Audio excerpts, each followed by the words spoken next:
Good morning. News and hair oil సమర్పిస్తున్న business బ్రేక్ఫాస్ట్కి స్వాగతం. ఇయర్ పీస్ ఇబ్బంది పెడుతుంది, sorry for that. And Asian మార్కెట్స్లో ఒక పాజిటివ్, ఇన్ఫ్యాక్ట్ గ్లోబల్ క్యూస్ అన్నీ కూడా పాజిటివ్గా కనిపిస్తున్నాయి. మార్నింగ్ 9475 దగ్గర ఎస్జెక్స్ నిఫ్టీ 21 పాయింట్ల లాభంతో ట్రేడ్ అవుతుంది. So last mid week cues మనం ఏవైతే చూసామో యుఎస్ మార్కెట్స్ టాప్ అవుట్ అయ్యాయి. ట్రంప్ ట్రెమర్స్ మార్కెట్స్ను వణికిస్తాయి అన్న ఒక భయాందోళనలు ఏవైతే ఉన్నాయో అవి ఇప్పుడు సద్దుమణిగినట్లు కనిపిస్తుంది. ఫ్రైడే రోజే ఇన్ఫ్యాక్ట్ యుఎస్ మార్కెట్స్ పాజిటివ్గా క్లోజ్ అయ్యాయి. డౌ జోన్స్ సుమారుగా 140 పాయింట్లు ఆ రోజు లాభంతో క్లోజ్ కావడం చూసాం.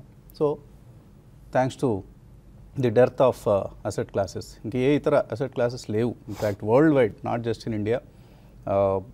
కమోడిటీస్ కావచ్చు లేదా రియల్ ఎస్టేట్ కావచ్చు, ఏ ఇతర అసెట్ క్లాస్ అందుబాటులో లేదు. కాబట్టి మార్కెట్స్ ఎటువంటి ట్రెమర్స్ వచ్చినా కూడా వాటిని జస్ట్ 1 or 2 days ఫినామినాగానే భావించి పక్కన పెట్టేసి మళ్ళీ సద్దుమణిగి ట్రేడ్ కావడం చూస్తున్నాం. అదే ట్రెండ్ ఇప్పుడు కనిపిస్తుంది. మన మార్కెట్ సంబంధించి ఫ్రైడే రోజు చాలా వోల్టైల్గా మార్కెట్స్ ట్రేడ్ అయ్యాయి. Almost 115 points.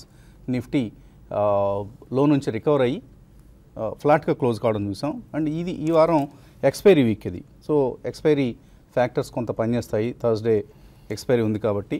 అండ్ ఈలోగా మరే ఇతర క్యూస్ ఉన్నాయంటే జిఎస్టీ క్యూస్ ప్రధానంగా.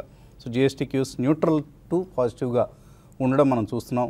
చాలా కొంత కన్సర్న్స్ ఉన్నాయి, ఏ గూడ్స్కి ఏ సర్వీసెస్కి ఎటువంటి ట్యాక్స్ స్ట్రక్చర్స్ ఉంటాయనేది. ఇప్పుడు దానికి సంబంధించి క్లారిటీ వచ్చేసింది.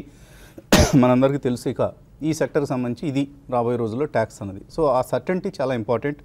అండ్ అలాగే జూలై 1 నుంచి జిఎస్టీ ఇంప్లిమెంట్ కావడం కూడా తథ్యంగా కనిపిస్తోంది. So GST is one positive cue. FMCG index last Friday in fact 2% rally కావడం కూడా చూసాం మనం. ఎందుకంటే షాంపూస్ మినహాయిస్తే మిగతా ఎఫ్ఎంసీజీ గూడ్స్ అన్నిటికీ కూడా ట్యాక్స్ రేట్స్ తగ్గబోతున్నాయి. టూత్పేస్ట్ కావచ్చు, సోప్స్ కావచ్చు, ఇటువంటి ఐటమ్స్ అన్నిటికీ కూడా. అందుకనే HUL, ITC, Colgate, even cigarettes కూడా ఇట్స్ ఎ న్యూట్రల్ పాలసీ జిఎస్టీలో. ఇంతకుముందు ఉన్న ట్యాక్స్ స్ట్రక్చరే యథాతథంగా కొనసాగబోతుంది కాబట్టి ఐటీసీ కూడా ర్యాలీ కావడం చూసాం. సో ఎఫ్ఎంసీజీ స్టాక్స్కి రాబోయే రోజుల్లో కూడా not just GST, other factors like monsoon లాంటివి కూడా హెల్ప్ చేసే అవకాశం ఉంది. కాబట్టి ఎఫ్ఎంసీజీ స్టాక్స్ రాబోయే రోజుల్లో కూడా లైమ్ లైట్లో ఉండబోతున్నాయి. అండ్ ఎర్నింగ్స్ సీజన్ కొనసాగుతుంది. Earnings are not bad. So చాలా వరకు పాజిటివ్గానే రావడం మనం చూస్తున్నాం. ఎస్బీఐ బిఓబి నెంబర్స్ కూడా మనకు వీకెండ్ సమయానికి వచ్చాయి. BOB numbers are definitely good. ఎస్బీఐవి స్టాండ్ అలోన్ నెంబర్స్ పాజిటివ్గా ఉన్నాయి. బట్ కన్సాలిడేటెడ్ నెంబర్స్ అంటే సబ్సిడరీస్ నెంబర్స్ని కూడా కలిపి చూస్తే ఎస్బీఐ నెంబర్స్ ఆర్ డిసప్పాయింటింగ్, చాలా చాలా డిసప్పాయింటింగ్. ఫుల్ ఇయర్కి ఎస్బీఐ సబ్సిడరీస్ అంటే నాట్ ఎర్స్ట్వైల్ ఎస్బీహెచ్, ఎస్బీబీజే ఇటువంటివి కాదు, ఎస్బీఎం అటువంటివి కాదు. But SBI life, SBI caps, అలాగే అసెట్ మేనేజ్మెంట్ కంపెనీ ఒకటి ఉంది. ఇటువంటి సబ్సిడరీస్ బాగా లాసెస్ ఇన్కర్ చేశాయి లాస్ట్ ఫుల్ ఇయర్లో. సో Q4లో 6,000 crores లాసెస్ వచ్చాయి సబ్సిడరీస్కి. అలాగే 11,000 crores losses in full year. So consolidated numbers are very weak. Maybe ఇవాళ ఫ్రైడే రోజు మనం ఎస్బీఐ స్టాక్ ర్యాలీ కావడం చూస్తాం. లాస్ట్ 1 monthలో ఇన్ఫ్యాక్ట్ 9% పెరిగింది ఎస్బీఐ స్టాక్. అలాగే లాస్ట్ 12 monthsలో 80% పెరగడం చూసాం. సో ఎస్బీఐ స్టాక్లో ఇవాళ కరెక్షన్ బహుశా వచ్చే అవకాశం కనిపిస్తుంది.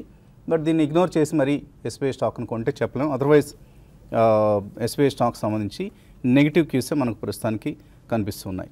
సో బ్రోకింగ్ కంపెనీస్ ఎటువంటి రికమెండేషన్స్ ఇచ్చాయి ఎస్బీఐ అని చూస్తే, bank of America Merrill Lynch 320 rupees ఇస్తే, క్రెడిట్ స్విస్ మాత్రం నెగిటివ్గా ఉంది. 283కి పడిపోయే అవకాశం ఉంది ఫుల్ ఇయర్. అంటే 1 year, నెక్స్ట్ 1 yearకి ఇస్తాయి టార్గెట్స్.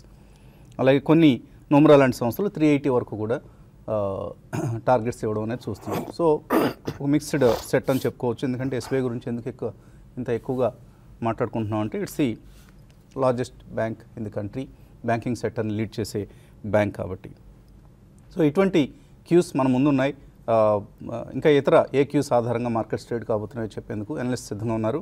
సో రిజల్ట్ సీజన్ కొనసాగుతుంది. గ్లోబల్ క్యూస్ ఈ మార్నింగ్ మనకు పాజిటివ్గా కనిపిస్తున్నాయి. సో గోయింగ్ అహెడ్ ఎటువంటి జూన్ సిరీస్ని మనం చూడబోతున్నాం. ఐ థింక్ కొద్దిగా కన్సాలిడేషన్ కొనసాగే అవకాశం ఉందండి. బట్ ఎస్బీఐ రిజల్ట్స్ మీరు అన్నట్టు ఓవరాల్ సబ్సిడరీస్లో అంత ఆశాజనకంగా లేకపోయినా I think they were reasonably good setup.